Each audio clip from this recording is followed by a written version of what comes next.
Hi, this is Sara Paretsky in Chicago, sending tremendous congratulations to the Australian Sisters in Crime on your 30th anniversary.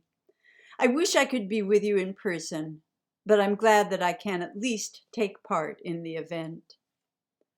The welcome you gave me on my trip to Australia all those years ago was warm, empathic, supportive, and the memory has stayed with me. As you can see, I keep it close at hand.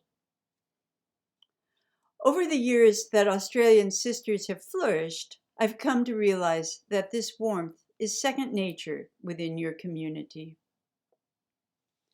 When Sisters in Crime first began, we were looking at major imbalances in the treatment of women within the publishing industry, as writers, as editors, as reviewers, and indeed as writers whose books were not being reviewed.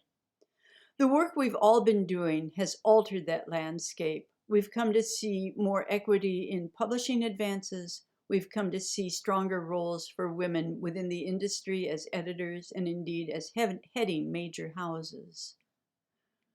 Women's voices are taken more seriously than at any previous time, but at the same time, really important issues remain. Who gets to speak? Who is silenced? Who is pushed to the margins? These remain urgent questions.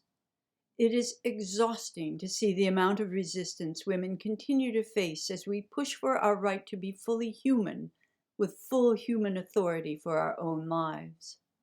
Addressing these problems through storytelling is one of the most powerful tools we have for creating change. It's a simple truth that we humans respond more to stories than to factual arguments. That's certainly true for me.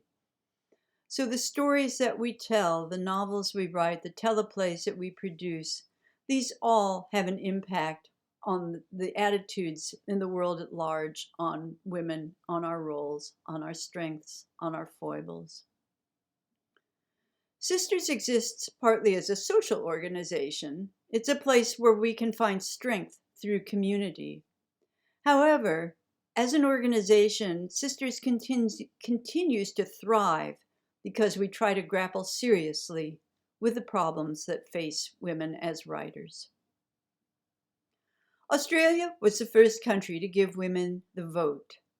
I know you take your tradition of freedom and voice seriously, and I look forward to seeing the work you do in the decades to come.